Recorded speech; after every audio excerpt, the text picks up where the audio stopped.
नमस्कार, trade with मेहर में आप सभी का स्वागत है। दोस्तों, आज हमारी क्लास नंबर 11 है और ये फंडामेंटल की है। इसके अंदर हम देखेंगे दोस्तों प्रॉफिट एंड लॉस स्टेटमेंट। लेकिन उससे पहले हम जो पिछली क्लास थी उसको थोड़ा सा फोकस करेंगे।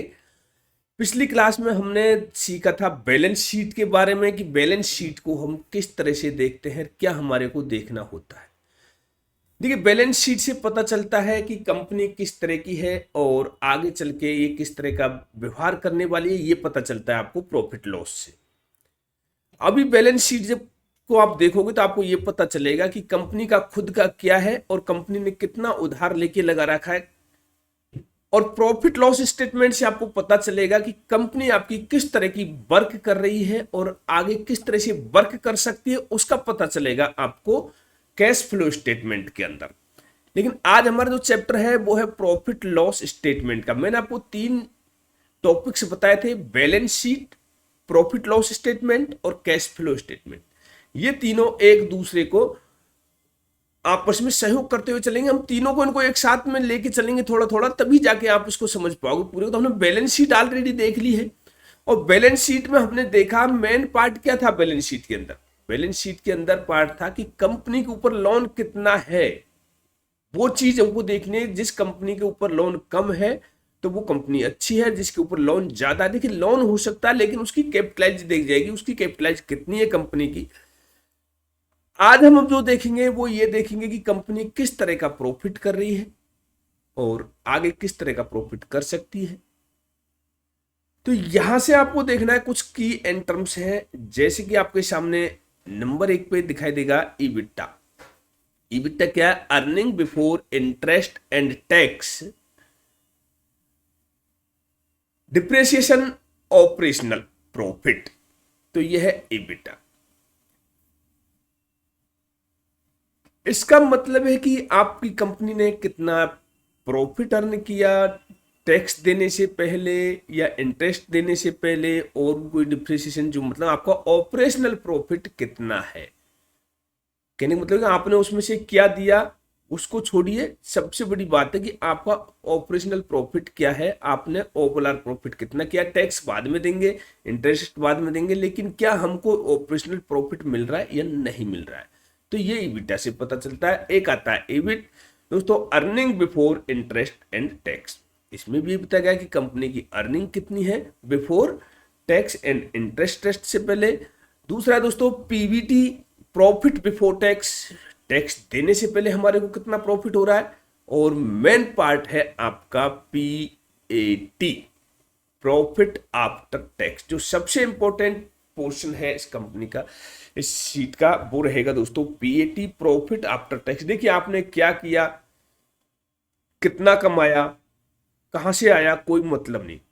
लेकिन सबसे इंपॉर्टेंट है कि आपने टैक्स देने के बाद में आपको प्रॉफिट कितना बचा। हो सकता है कि टैक्स देने से पहले या फिर इंटरेस्ट देने से पहले आपको जो प्रॉफिट हो रहा हो वो आपको 50% हो रहा हो, लेकिन टैक्स देने के बाद में आपको प्रॉफिट बचे 7% ही, 5% ही।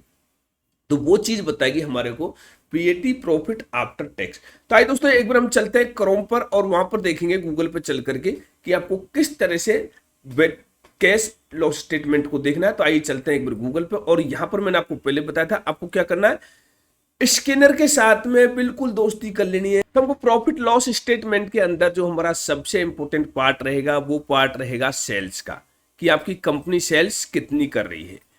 देखिए, यदि कंपनी की सेल्स आपकी बढ़ रही है तो आपकी कंपनी की ग्रोथ बढ़ेगी। अब यहाँ पर हम टाटा कंसल्टेंसी को देखें तो यहाँ पर देखिए कंटिन्यू सेल्स आपकी बढ़ती हुई जा रही है।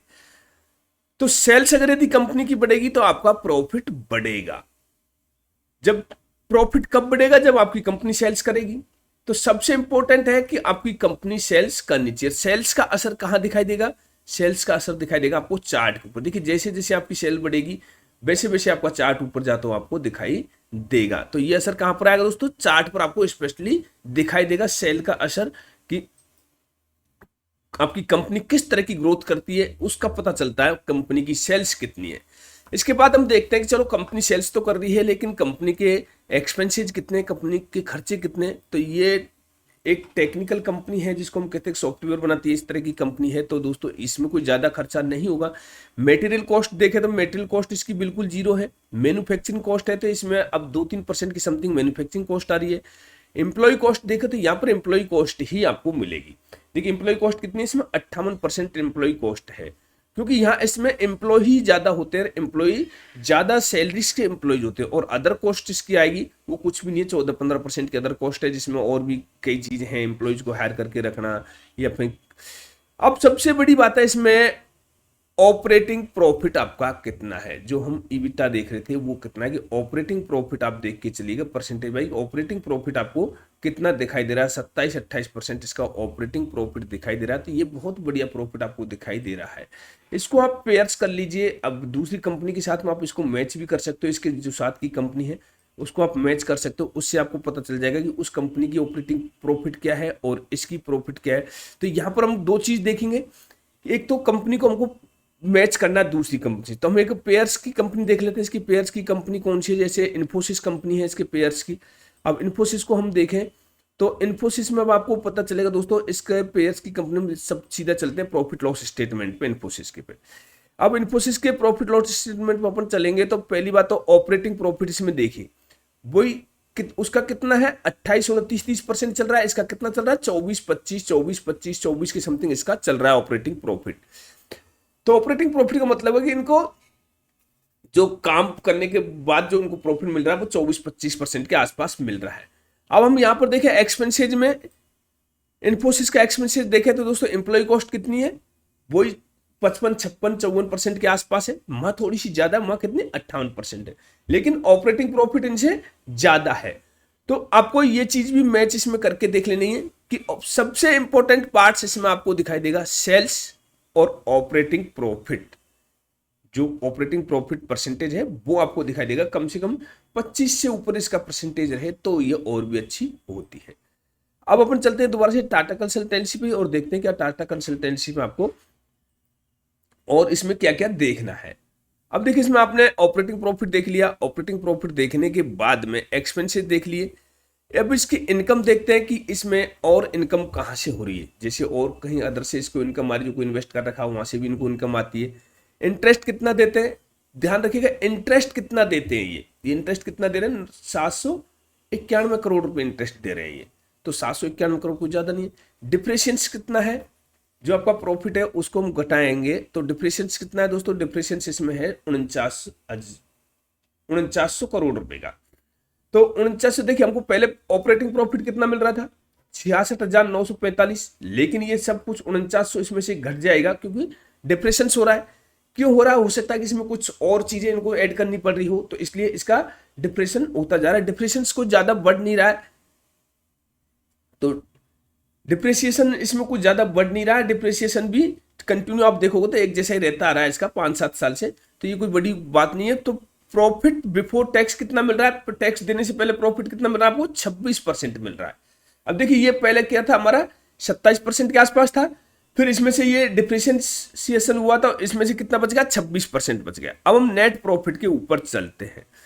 नेट प्रॉफिट में आप देखोगे तो नेट प्रॉफिट में क्या दिखाई देगा आपको, नेट प्रॉफिट है आपका 47,659 करोड़ रुपए का आपका नेट प्रॉफिट बचता है।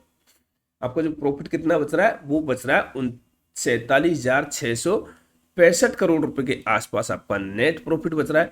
कंपनी की आप और आगे ग्रोथ देखोगे तो आगे भी आप ग्रोथ देख सकते हो। इसमें 3 ईयर में 10 ईयर में इसने 11% इंटरेस्ट दिया है कमा के, 5 ईयर में इसने 10% दिया, 3 ईयर में 14% दिया।